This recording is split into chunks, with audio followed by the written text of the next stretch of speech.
morning to all. Well, this is Alka Saxena standing here. The chapter Nazism and the rise of Hitler.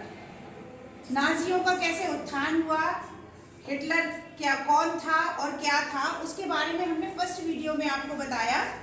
आज हम second video में बात करेंगे birth of the Weimar Republic. अगर हम हिंदी में कहें तो वाइमर गणराज्य का जन्म होना। अब ये जो वाइमर गणराज्य था, जो वाइमर रिपब्लिक था, ये क्या था? ये जर्मनी का एक ऐसा पार्ट था। जब जर्मनी फर्स्ट वर्ल्ड वॉर हार गया था तो इसके सामने बहुत सारी समस्याएं आई। क्या समस्याएं आई होंगी? सबसे पहले हम ये देखेंगे कि जर्मनी के सामने जो समस्याएं आई थी उनका कारण क्या था। तो आप देखिए, जर्मनी ने लॉस्ट किया था। यहाँ लॉस्ट से मतलब है खो दिया। जर्मनी ने अपना क्या क्या खोया था फर्स्ट वर्ल्ड वॉर में। जैसे मैंने आपको बताया था कि फर्स्ट वर्ल्ड वॉर 1914 में स्टार्ट हुआ और 18 में खत्म हुआ। फर्स्ट वर्ल्ड वॉर में जर्मनी की हार हुई थी। अब जर्मनी की हार होने पर जर्मनी ने अपना क्या क्या खो दिया। खोने से मतलब है कि फर्स्ट वर्ल्ड वॉर में जब वो हारा तो उससे क्या क्या चीजें छीन ली गई। तो पहला आप देखिए, 10% ऑफ हिज पॉपुलेशन, यानी कि उसकी जनसंख्या, जितनी भी जनसंख्या थी उसका 10% उससे ले लिया गया। क्लियर? सेकंड, 75% आयरन, यानी कि जो लोहे के भंडार थे उसके पास जमीन के अंदर माइंस थी, वो 75% आयरन उससे ले लिया गया। 26% coal to France, Poland, Denmark and Lithuania. 26% जो है कोयले के जो भंडार थे उसे फ्रांस को देने पड़े, पोलैंड को देने पड़े, डेनमार्क को देने पड़े और लिथुआनिया को देने पड़े। क्लियर?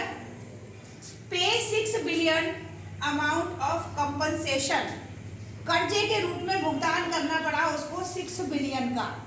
तो अगर कोई देश इतना सब कुछ दे देगा तो कंगाल हो जाएगा।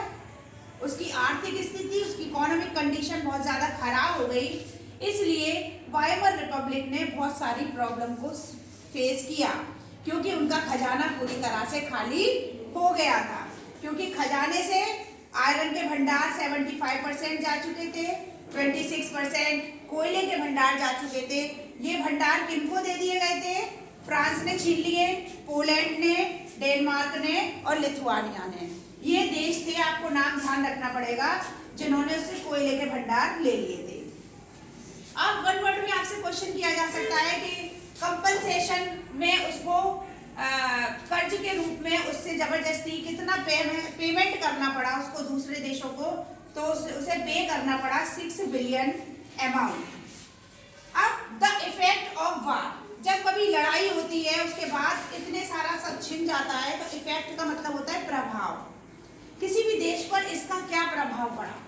तो अगर हम जर्मनी की बात करें तो जर्मनी में सबसे बुरा प्रभाव युवाओं पर पड़ा। जो वहाँ की यूथ जनरेशन थी, सारे बेरोजगार हो गए, किसी के पास कोई काम ही नहीं था। क्यों नहीं था? क्योंकि ये सारे छीन लिए गए थे, यहाँ वो काम करते थे। तो उनकी ये कंडीशन हो गई, वो गले में एक तख्ती लटका लेते थे और उसमें लिख देते थे, मैं बेरोजगार हूँ, मैं कोई भी काम करने को तैयार हूँ, और सड़कों के किनारे खड़े रहते थे। ये कंडीशन हो गई। इतना खराब माहौल हो गया कि जो जर्मनी के लोग थे वो दर दर भीख मांगने के लिए परेशान हो गए। अब यहाँ पर प्राइस क्राइसिस हो गई। अब मैंने आपको बताया था कि उसका जो करेंसी थी जर्मनी की, जिसका नाम था मार्क, इन लोगों ने क्या किया कि हमारा खजाना पूरा खाली हो गया है, क्यों ना हम बहुत सारी करेंसी को छाप लें। तो उन्होंने क्या करा, अपनी बहुत सारी करेंसी, मार्क जो उनकी मुद्रा का नाम है, उसको छाप लिया। अब बहुत ज़्यादा कोई चीज़ आ जाती है तो उसकी वैल्यू गिर जाती है मार्केट में। अभी मैं एक एग्जांपल दूं कि अभी से 2 महीने पहले अगर हमने आलू देखा था तो 2530 रुपये किलो था। आज की डेट में आप क्या कर रहे हैं? 2530 रुपये में 2 किलो आलू ले रहे हैं। इसका मतलब क्या है? कोई चीज़ जब बहुत अधिक हो जाती है तो उसके रेट गिर जाते हैं। तो यहाँ पर क्या क्राइसिस हो गई, इतना ज़्यादा कागज का जो पैसा था वो इतना मार्क इन लोगों ने छाप लिया कि एक पाव रोटी खरीदने के लिए एक बैलगाड़ी भरकर रुपए ले जाने पड़ते थे, तब वो आती थी। यानी कि पैसे का जो रेट था वो डाउन हो गया। अब ये ईयर्स ऑफ डिप्रेशन, यहाँ पर आपसे पूछा जा सकता है, अगर हम हिंदी में बात करें, महामंदी के साल, इसको कहेंगे महामंदी। तो ये महामंदी क्या होती है? रेट गिर जाना। महामंदी के साल कब स्टार्ट हुए थे? 1926 से स्टार्ट हुए थे और 30 तक आते आते पूरे विश्व की हालत बहुत ज़्यादा खराब हो गई थी और इसमें अमेरिका भी शामिल हो गया। वहाँ पर भी जो बैंक थी सारी दिवालियाँ हो गई, लोगों के पास पैसा नहीं रहा, क्योंकि फर्स्ट वर्ल्ड वॉर में अमेरिका ने क्या किया था, सारे देशों को कर्जा दिया था। उसके बाद क्या हुआ, वो लोग युद्ध हार गए। युद्ध हारने के बाद उनके पास खुद ही खाने को मोहताज थे, तो वो बैंकों को पैसे क्या वापस करते, इसलिए डिप्रेशन की स्थिति आ गई। तो आपसे एक क्वेश्चन किया जा सकता है कि जो डिप्रेशन टाइम था, जो महामंदी का साल था, वो क्या था? तो महामंदी का अर्थ बताइए। तो महामंदी का मतलब होता है किसी भी चीज की, वस्तु का मूल्य गिर जाना, कम हो जाना, पैसा बिल्कुल, पैसे की वैल्यू खत्म हो जाना। अब पैसे की वैल्यू खत्म हो गई। एक किसान है जिसने खेत में कोई भी फसल की, उसमें जो पैसा लगाया वो पैसा उसको वापस नहीं लौट के आ रहा, तो वो क्या कर रहा है, उस फसल को बेच ही नहीं रहा, उसको आग लगा रहा है, कह रहा है इससे तो हमारा इतना भी पैसा नहीं निकल रहा, जो हमने फर्टिलाइजर लगाया था वही हमें मिल जाए। तो ये कंडीशन हो गई। तो यहाँ आज हम लोगों ने कितनी चीज को जो है मार्क किया है वो जरा देख लेंगे। क्या क्या बात की है? Birth of the Weimar Republic, जो जर्मनी हारने के बाद जो वाइमर गणराज्य बना था, उसके सामने आपसे पूछा जा सकता है कि क्या क्या समस्याएं थी। ये लॉन्ग क्वेश्चन आपसे पूछा जा सकता है कि वाइमर गणराज्य के सामने क्या क्या समस्याएं थी। तो सबसे पहली समस्या थी जर्मनी का खजाना खाली हो चुका था।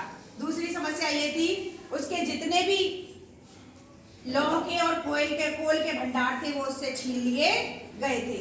इसके अलावा उसकी जो पॉपुलेशन थी वो भी उससे छीन ली गई थी। वो इतना कर्जदार हो गया था कि उसके पास पैसा नहीं था और वहां के जो लोग थे वो भीख मांगने पे मजबूर हो गए थे, अपने गले में तख्ती लटकाकर मैं बेरोजगार हूँ और काम की तलाश में हूँ। इस तरह से जो वाइमर रिपब्लिक था उसके सामने ये सारी समस्याएं थी। सेकंड पॉइंट में हमने डिस्कस किया कि जर्मनी ने अपना क्या क्या खोया। 10% पॉपुलेशन खो दी, 75% आयरन, 26% कोल और 6 बिलियन उसको कर्जे का भुगतान भी करना पड़ा। इसके बाद मैंने आपको बताया था इफेक्ट ऑफ वॉर, लड़ाई का जो इफेक्ट था, वो प्रभाव था, वो क्या था? प्रभाव ये था कि जर्मनी के लोग बहुत ज़्यादा गरीब हो गए, उनकी जो इकोनॉमिक कंडीशन थी वो बहुत ज़्यादा खराब हो गई और इसी में उनकी जो करेंसी थी मार्क, जिसका रेट बहुत ज़्यादा गिर गया। क्योंकि कभी भी हम कोई अपनी करेंसी छापते हैं तो उस पर हमें एक नेशनल सिंबल लगाना चाहिए। अगर अब कह दिया जाए कि इस कागज पे इस तरह से बना लो और ये नोट बन गया, तो वो काम सारे लोग कर लेंगे ना, और जब सारे लोग कर लेंगे तो उस नोट की कोई वैल्यू नहीं होगी। अगर हम इंडियन नोट की बात करते हैं एग्जाम्पल के लिए, तो आप देखो इंडियन नोट जो है इसके अंदर एक चांदी का तार है, इसमें महात्मा गांधी की एक ट्रांसपेरेंट फोटो है। क्या ये हम घर में बना सकते हैं? लेकिन मार्क ने इस तरह का कोई भी सिंबल अपने नोट पर नहीं लगाया था, जिसकी वजह से उसके रेट डाउन हो गए। और डिप्रेशन ईयर की बात आपसे की जा सकती है, 1926 से स्टार्ट हुआ था और 1930 में आकर जो विश्व की हालत थी वो बहुत ज़्यादा खराब हो गई थी। एक महामंदी का ऐसा दौर आया था जब जो रेट थे कि सब चीज़ों के वो बहुत ज़्यादा डाउन हो गए थे और देशों के पास अपना पैसा नहीं था। सेकंड वीडियो में इतना ही, थर्ड वीडियो में फिर मिलते हैं। Thank you.